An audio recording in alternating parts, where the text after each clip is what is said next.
Good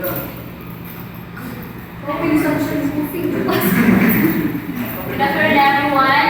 We are from Group 7, and I am Sunshine Cavieto, a social worker. And our topic is all about mind planning and mind security.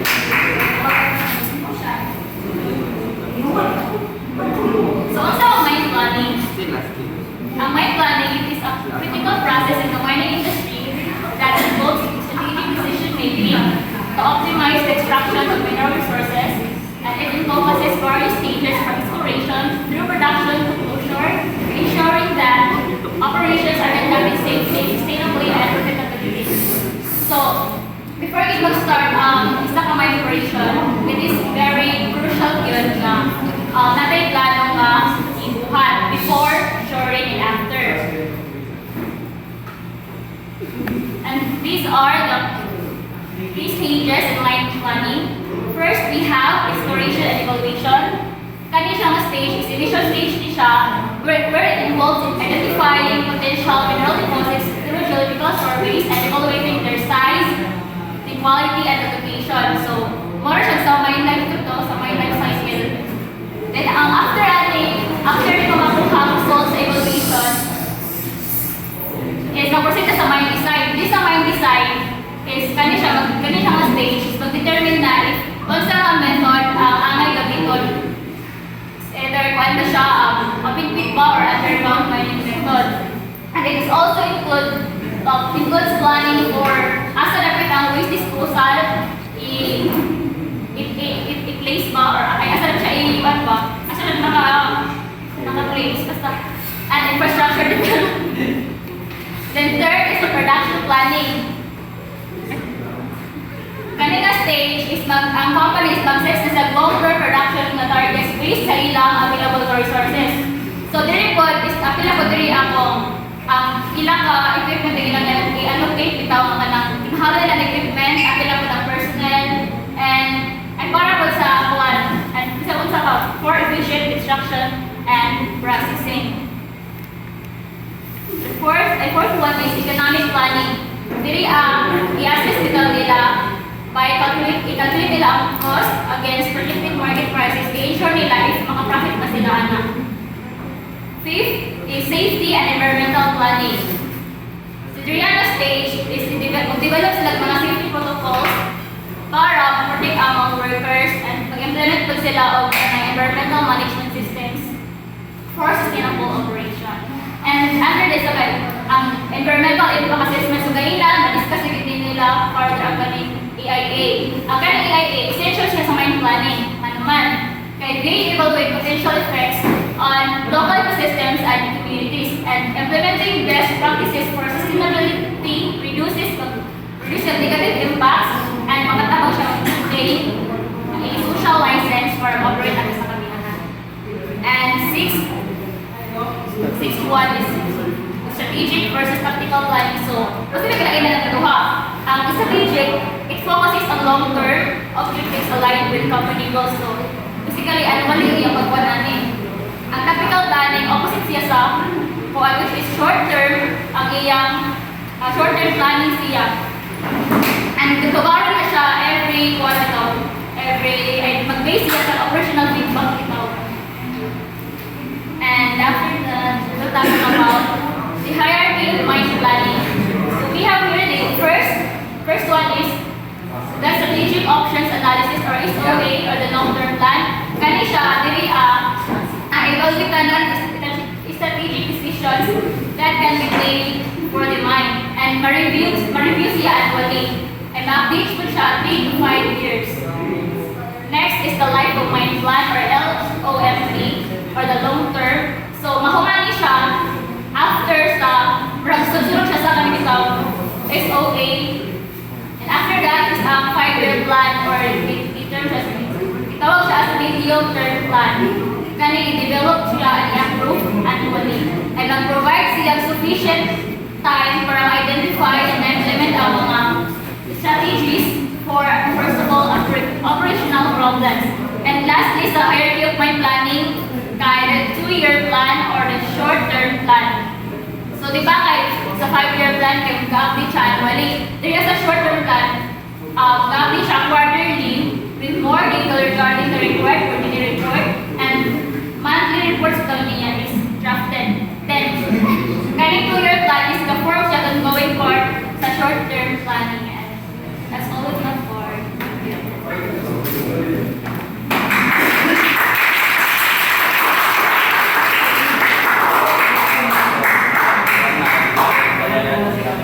So my report is mind life cycle. So we all know what is mind life cycle is. One siya, series of stages or interconnected siya of stages in a mining project. So magpunta siya sa prospecting hanggang sa mahuman siya sa rehabilitation. So first is prospecting. It is the initial phase where geologists search. So nag-involve, so ang ma-involve lang diri ay sa surface level of sampling, like parihan kay buhat ni sa pantawag ni August nga ang ginagawa kay basic sampling lang sa kuan sa sirmong soil, and gibuhat ni Hirschland nga kuan nga nag-visual rock sa kuan ay nag-visual inspection sa rock formation. So mo to. Okay, ati kuan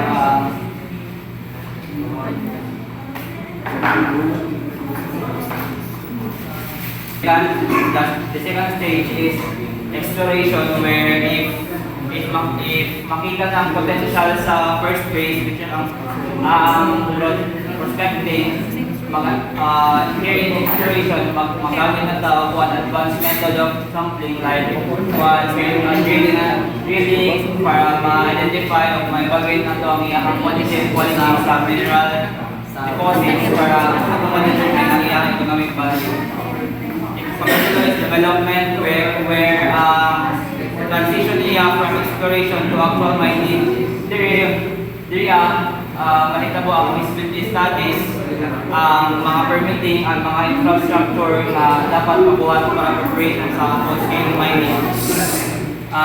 So pagkapat is production, where full-scale mining begin, where nag-actively structure minerals and salt para sa tuwang kuan, para sa tuwang economic vector. So last is the rehabilitation, where we restore the land na tuwang iminahan, which is a must.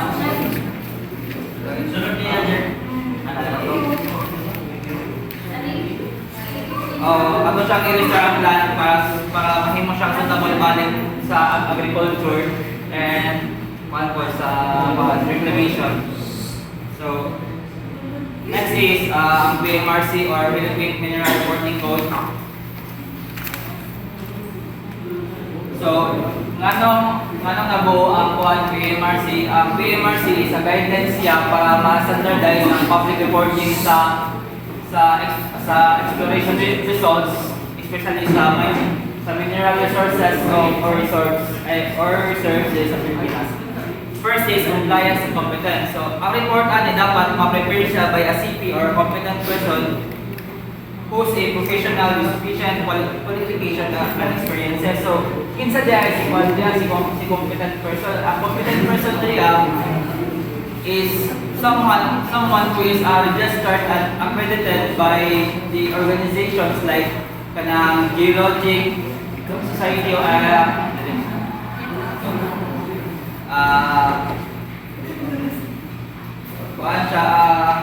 organizations like Geological Society of the Philippines and the Society of Metallurgical Engineers of the Philippines, or GSP and SMEP. Pangalawa is mineral resources and reserve classification. So na-adapt na to ang classification na to sa mineral resource or reserves sa GORC code sa Australia, which is ang Joint Reserve Committee and Committee for Mineral Reserves International Reporting Standards template.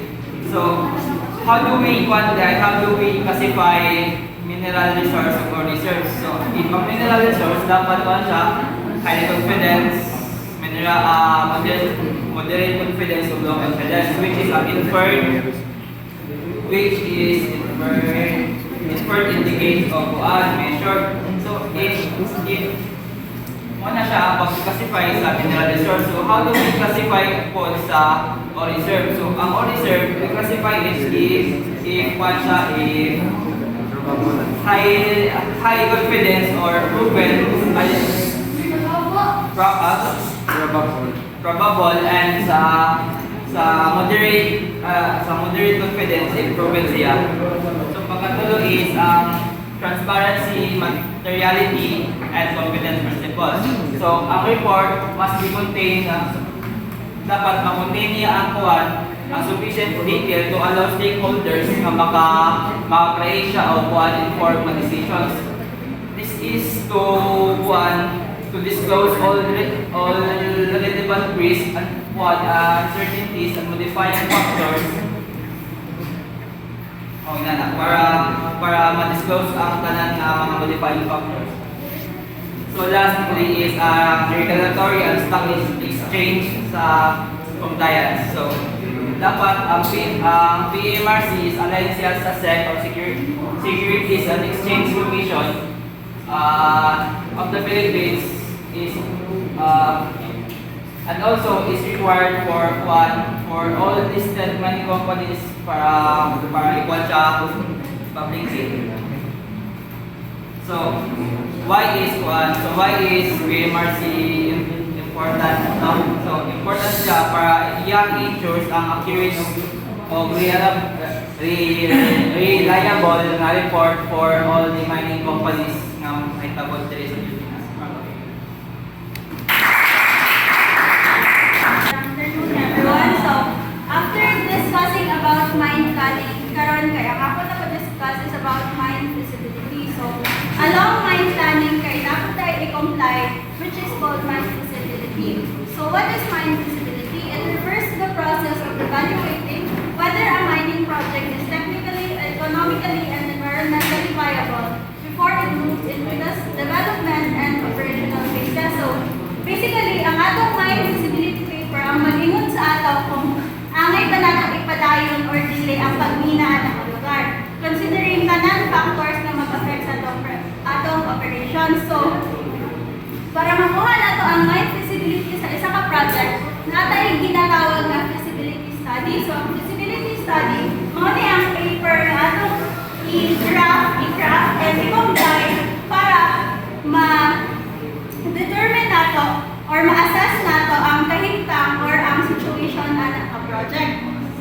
So, naitulo ka klase sa feasibility study: scoping study, pre-feasibility study, and definitive feasibility study. So, basically, mura siya levels. So, first is scoping study. It is the initial assessment based on limited data to determine whether further investment in exploration and study is justified. So, scoping study, mura siya thesis, title, proposal. So, sa scoping study, nanatay idea unsay minerals ang lugar, unsa possible na kadako, pero wala tayo exact numbers kay wala pa naman na-explore ang area. So, sa scoping study, kay mura nag-propose pa lang tama, what if minahon na ito nga location? And after scoping study, if feeling na ito kay nindot ang results sa itong scoping study, mag-proceed ka sa pre-feasibility study. Kung baga sa thesis, mao ni ang pre-defense katong nahitabo last time, wherein naanay process sa atong exploration, pero dili tanan details sa operations kay mabutang nato. Nanatay resource estimates, and then possible mining methods, and then estimates sa capital and operating costs. And then lastly, the most detailed type of feasibility study is the definitive feasibility study and the bankable feasibility study. From the term bankable, mawala niya ito feasibility study nga feeling nato kay economical na yun or ang atong operations sa allocation. So, bankable na siya, meaning mo profit na ta and amay na nato siya ipadayon. So, if kabalo tama, nanay go signal nga ipadayon na ang project, nanatay feasibility study that includes final design, risk assessments, environmental and social impact studies, and a financial model with cash flow projections. So, unsay sulod sa isa ka feasibility studies, natay 9 nga categories sa atong mine feasibility study. So, first is the executive summary.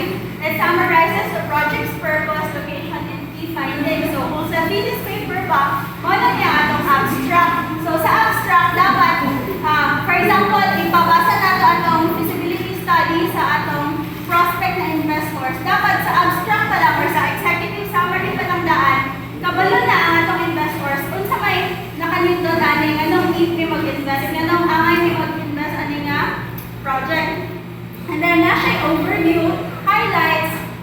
Apil sa highlights is ang estimated capital expenditure and operating expenditure. Kaya syempre, mamala ang target nato nga kwarta nga makuha from investors para makandak atong project and of course, profitability. So, nanadaan, pagbasa mo lang sa investors, unsa man among makuha in return if mag-invest nila nga ni kadakop nga kwarta. And then, recommendations as well. So, sa atong introduction, atay project background, dapit atong project, and then, how did we come up na angay minahon nga minerals anak nga location. So, na siya exploration history and key milestones. For example, dapit anak nga location na imong target minahon is na angay laing minahan, and then, unsa may mga mineral sa mga iyang doon na minahan kay most probably maupod ang mineral anak nga location, and then objectives sa imong project, and of course location and access. So specific geographical location, infrastructure availability, and logistic considerations which are important during your operations. And then next is your resource and reserve evaluation. So unsa man upon exploration, unsa kadaghan imong na-estimate na resource and reserve. And then, imong methodology for estimating your resources. So, yun sa imong exploration method para makuha na nga data. And the next is technical feasibility. So, upon your data collected, unsay mining method is best used for that location or for that project. And then mine design, provide details on pit design or underground development, so layout, production rate, and recovery methods. And then processing and metallurgy. So di ba na may mga minahan na wala sila processing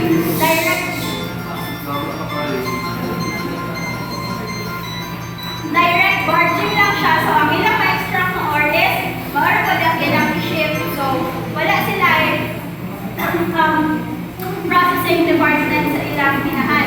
And then infrastructure requirements. So unsa mga buildings ang need pa nimo itukod kay wala siya daanan ng location. If unsa nga mga road, unsa kadaghan road ang need pa nimo maporma para maging operational imong project. The next is environmental and social considerations, no? Which is i-discuss na ganina ng mga reporter na tayo EIA, na tayo katong EIA and EA. Tapos sama tayo regulatory compliance and community engagement. Pero of course, very important na natay approval sa community kung kahatamag mina. And then economic analysis, probably the most technical part in a feasibility study kay if magpasa tag feasibility study sa mga investors, unsa man ilang goal. Ang ilang goal is mag-invest sila and then makita sila. So that's something na makita na to sa economic analysis. So apil na diha ang operating cost, revenue projections. Ang revenue is imong estimate nga unsa kadaghan imong na-extract, and then ang price pod sa mineral nga naa sa imong location. And then financial models atong gi-discuss sa mine economics, and then sensitivity analysis, how changes in key assumptions could affect the project's economic viability. So kapag sa sensitivity analysis, ang kanang very tricky bang price anak nga mineral. So always ba siya ubos, always ba siya taas, or mukalit ba siya ubos, mukalit ba siya taas. So dapat gina-analyze po na sa imo feasibility study. And then risk assessment, technical risk. So apil diri na unsay location sa imong place is that prone to flooding, prone to earthquake, or prone to kanang mga natural nga disasters. And then market risk, mo tong magsaka, mag-ubos ang market value anak nga mineral. And then regulatory and environmental risk. So through risk assessment, kay makabalo ka unsay mga problems nga ma-encounter nimo along the way. So with that, kay makahimo pud ka kung unsay mitigation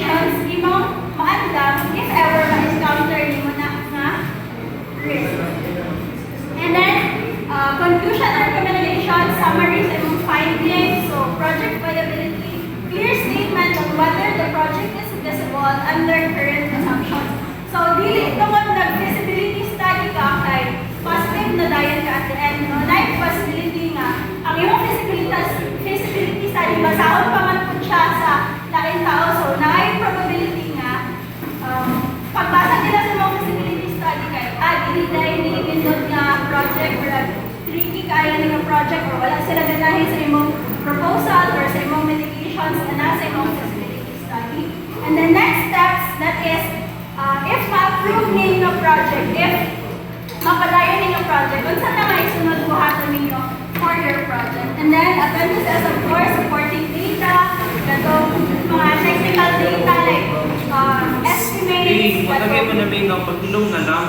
estimates, cost, tapos geostatistical data, and then glossary for people na not related to mining but kailangan nila basahon yung paper. So, unsa man nga technical terms for them to understand, and of course, references.